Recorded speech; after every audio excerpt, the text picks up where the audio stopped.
Traveling in a new place can be very scary at times, especially when that new place is a new country.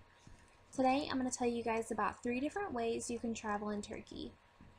You have the buses, cars, and trains. The first one I'm going to tell you about is the bus. This is the most popular way to travel in Turkey because it is very inexpensive and frequent. The buses, called Starliner coaches, are very luxurious, according to Tom Brosnahan, who is a travel journalist and photographer. He says that these buses are air-conditioned, they have TV, movie, free Wi-Fi, games, snacks going around all the time, the seating's very great, but the downside is that they don't have toilets typically on there. So when they make the stops, which is typically about every 2 hours, you need to take that chance or else you won't have another one for another 2 hours.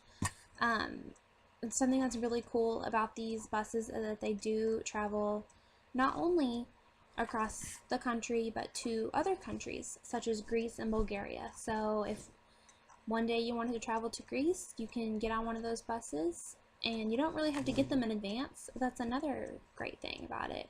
And they do typically travel faster than the trains, so that's another plus side. The next way to travel is by car. This is typically for the more adventurous traveler. There are a couple downfalls to this. All the cars are standard, so you do need to know how to drive stick. There are tolls everywhere, so that's something else to keep in mind. And the fuel is much more expensive than it is in America. So if you're traveling cross country, maybe a car isn't the way you want to go. The cool thing about renting a car in Turkey, though, is that your driver's license is valid as long as it's not from an exotic country. So that's something that you don't have to worry about.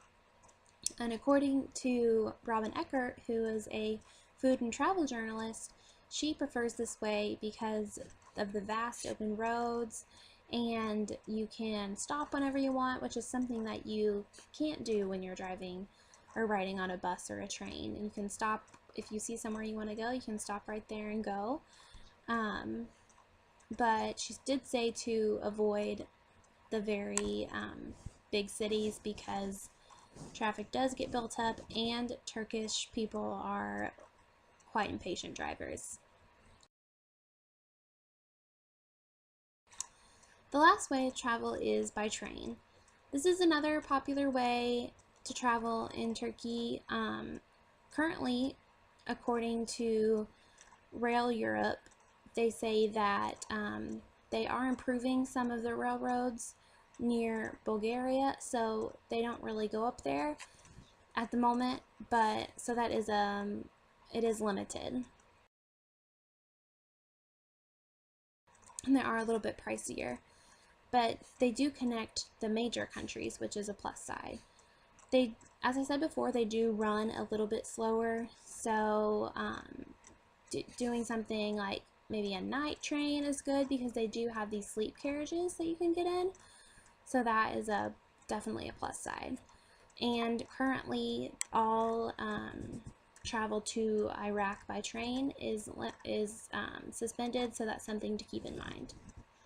So now that you guys know 3 different ways to travel in Turkey, you'll be able to get around safely.